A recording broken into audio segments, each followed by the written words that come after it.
Hey guys, welcome to another episode of the Lyons Real Estate Show. Now, if you're listening to us through your Amazon device, through your Alexa, then you know us as the Texas Real Estate Show. Either way, same great content, two different platforms, but you're going to love what we have today. You see, it has been quite the interesting week in real estate for me personally.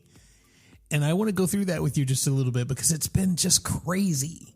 So many different experiences out there this week. And I think you're going to like to kind of listen in as I kind of recount this crazy week in real estate.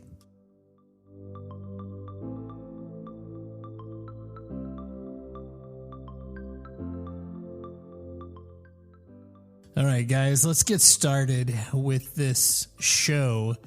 First of all, let me say this. I know it's been just a minute since I've been here, and that's because real estate actually kind of took off a little early this season. So normally the hot selling season and the crazy real estate time is in the spring and summer. And right now we're just in the very beginning of March, but the last few months, actually even longer than the last 4 or 5 months have been absolutely insane. We have had these last 4 or 5 months that have felt very much like the spring and summer typically does. So more listings, more activity, more home sales. It's just been a really unique winter.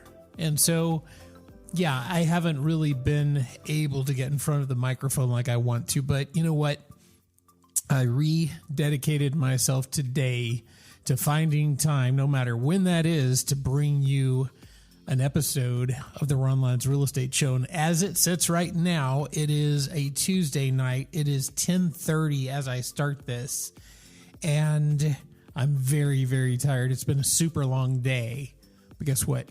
We're still going to do this show. I made a commitment, and I'm going to follow through. So thank you so very much for coming back for this episode and for staying tuned, being a loyal listener, a follower, all of the above. You're very much appreciated. So this last week, or actually it's been a little bit longer than a week. I shouldn't say this last week has been just a stupid, crazy week in real estate. The last, I don't know, maybe 4 weeks or more has been crazy. And when I say crazy, I don't mean the market's crazy. The market is crazy. The market's insane because it's not doing anything like it normally does.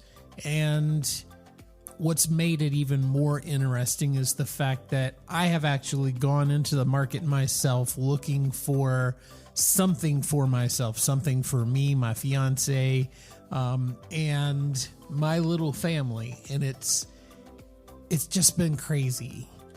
When you're out there like I have been and you're representing someone, you start to see these situations where you have a home seller who thinks their home is worth, 3 billion times more than what it's actually worth. And then you've got the buyer on the other side that, doesn't think that it's worth half of what it's probably worth. And then somewhere in the middle is the truth.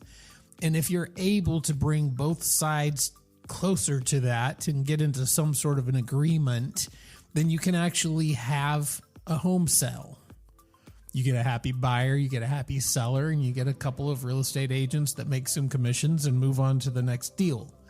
So that's how it's supposed to work.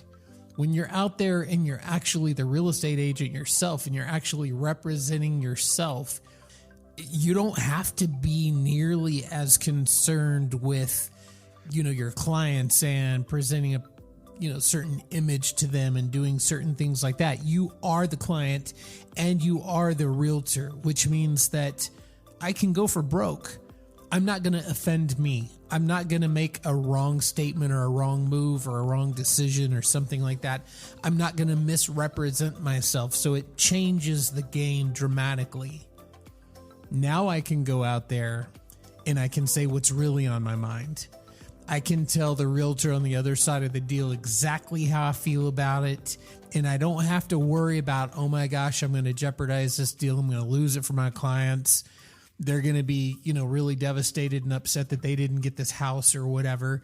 That's not the case. Now I get to go out there and speak the truth, because the only person who cares about what I have to say, the only one who's going to hold me accountable for that, is myself. And so it changes the dynamic dramatically.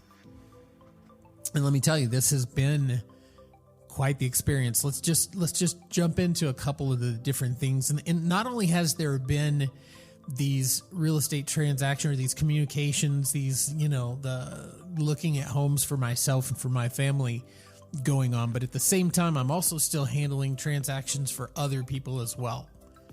So you add all of that stuff together and it makes for quite the experience. And so let's just hop into the first thing. And I'm not going to give any addresses or names, and I'm not going to speak, poorly of anyone or anything like that. That's not what this is about. This is just about giving you a little bit of, conversational, enlightenment, basically about, what's been going on in my world, and maybe just give you a little different perspective of things in real estate. And hopefully it's a little entertaining to you and you kind of enjoy this. So the first home that we found is one that's actually, it was on the market for some time, and it's in a higher price range for the area, for the city, for the county, for the part of the city, the part of the county. It's in a particular price range, and that price range is on the higher end. So homes in higher end markets don't tend to sell as fast or as easily as homes that, are less expensive.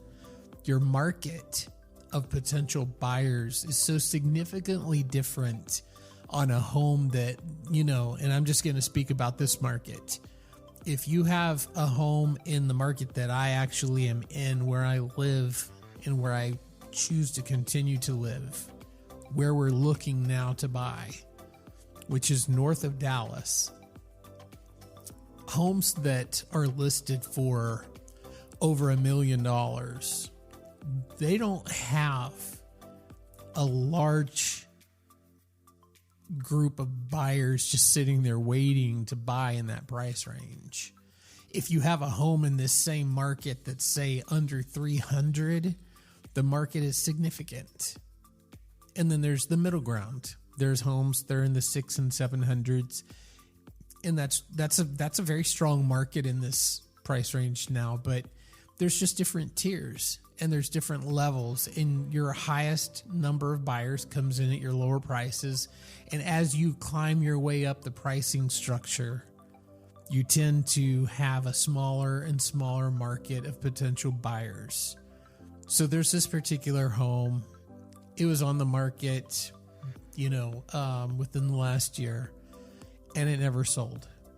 And the home went through, several different processes of trying to be sold, and it never happened. And then the home went off the market. And so my fiance goes and finds the owners of the home through social media and connects with them through social media. And we start a conversation about the potential of maybe buying the home. And so what we did is we did some research on it, and we found out that when they actually purchased the home, that they had, the similar situation. The home had been on the market for some time and had not sold. They came in and made a really low offer for the home compared to what it was being listed at. And I guess the sellers at that time relented and went ahead and sold the home. They were probably frustrated and ready to sell. At that time, the home had a fair amount of acreage that came along with it. And over these last, few years, a lot of upgrades had been done to the home. So, some money had been invested into the home. And then they put the home on the market. And I don't really know. You never really know in these situations where people get their idea of pricing from. I can tell you